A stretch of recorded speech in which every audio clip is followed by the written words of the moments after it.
Salut et bienvenue dans le groupe de prière et d'évangélisation. Pour toi qui me vois pour la première fois, moi c'est le frère Frédéric Aristide Mundo au service du Seigneur. J'aimerais encore, par la grâce de Dieu, te passer un message en ce moment qui est excellent, merveilleux, qui surtout dit, pour toi qui es affligé, le Seigneur ne t'a pas oublié. Pour toi qui es persécuté, le Seigneur ne t'a pas oublié. Et c'est pourquoi il a voulu que nous lisions ensemble le livre de Matthieu, chapitre 5, au verset 4. Que dit ce livre? Lisons-le ensemble. Mais avant de lire, permettez-moi, s'il vous plaît, de me présenter. Pour toi qui ne me connais pas et qui me vois pour la première fois, moi c'est le frère Frédéric Aristide Mundo au service du Seigneur. Je vous souhaite la bienvenue dans le groupe de prière et d'évangélisation. Cette maison est la nôtre, à nous tous. Pour vous qui n'êtes pas encore membre, s'il vous plaît, vous avez le droit d'y adhérer. Abonnez-vous, s'il vous plaît. Soyons frères, soyons sœurs, soyons partenaires de prière. Partageons ensemble la joie dans le Seigneur et glorifions le Seigneur ensemble dans le nom puissant de Jésus-Christ. En ce moment, j'aimerais donc que nous puissions prier afin que nous puissions lire notre chapitre de Matthieu, chapitre 5 au verset 4. Prions ensemble, s'il vous plaît. Mon roi, Père Saint, Dieu Tout-Puissant, nous te disons merci parce que tu as accordé ta grâce pour que ton peuple, en ce moment, puisse encore se regrouper pour te glorifier, te louer, t'exalter, t'adorer. Tu connais mieux que moi ceux-là qui sont affligés, ceux-là qui sont, Père, persécutés parce que ton nom se glorifie dans leur vie. Mon roi, mon Dieu, c'est toi qui les as choisis, ce n'est pas moi. Et c'est toi aussi qui as décidé, Père, que ta grâce s'accomplira dans leur vie. C'est pour cela que l'ennemi leur combat, parce que l'ennemi n'aime pas voir ton peuple se réjouir. Maintenant, s'il te plaît, permets à ce que toi seul, Père, et toi seul sois leur bouclier, que toi seul sois, Père, leur force, que toi seul sois celui-là qui se réjouit dans leur vie et dans tout ce qui puisse les arriver.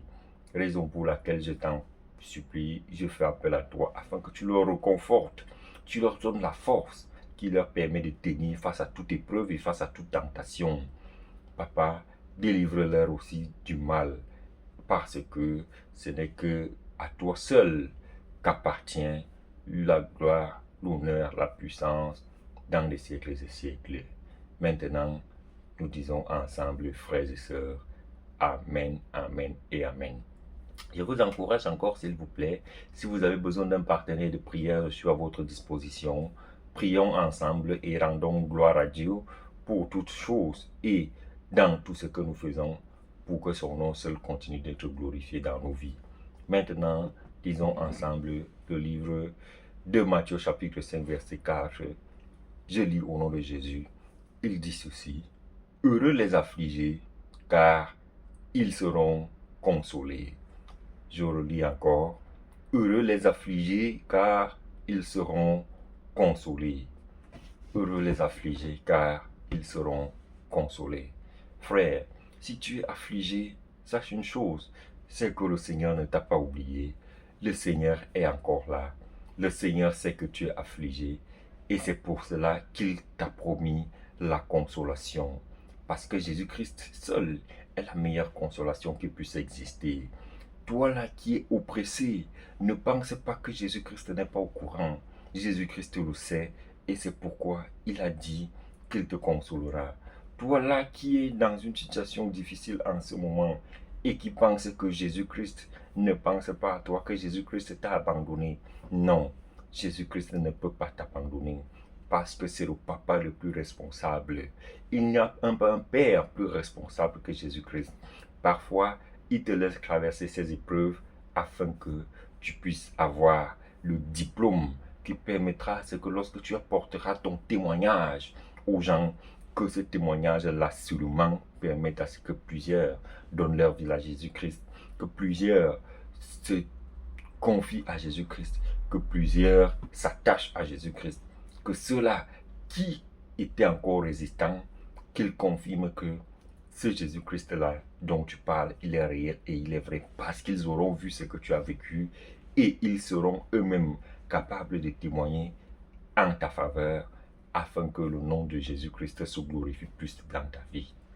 Maintenant, je t'encourage, s'il te plaît, toi là qui est dans la difficulté en ce moment, ne pense en aucun cas que Jésus-Christ n'est pas là. Jésus-Christ est là.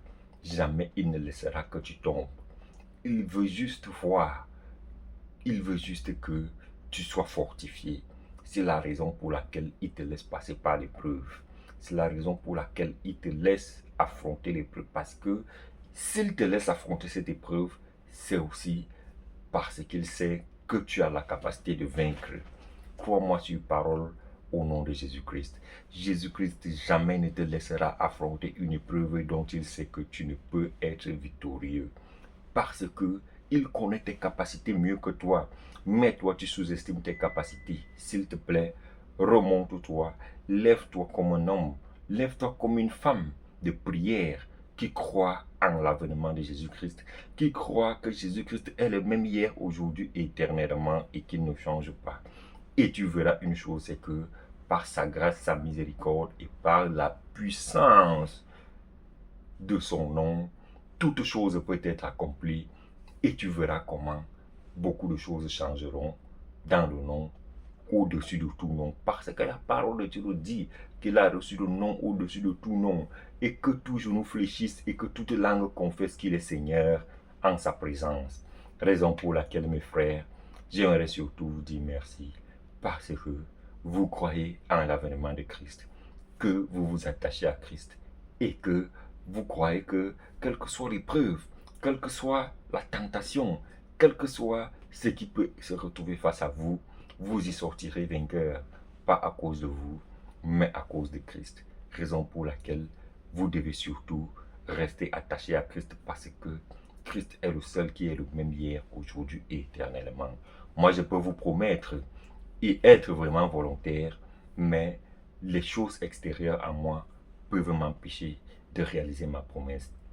Tout homme peut vous promettre et avoir même la volonté de réaliser ce qu'il vous a promis, mais l'extérieur, des choses extérieures à lui, comme nous les appelons dans notre langue française, des cas de force majeure, peuvent l'empêcher d'honorer sa promesse. Mais le seul qui jamais ne peut faillir, c'est Jésus-Christ. S'il te promet, il agira parce que il est le même hier, aujourd'hui et éternellement. Il ne change pas. Que le Seigneur nous bénisse tous abondamment, mes frères. Je vous aime. Shalom.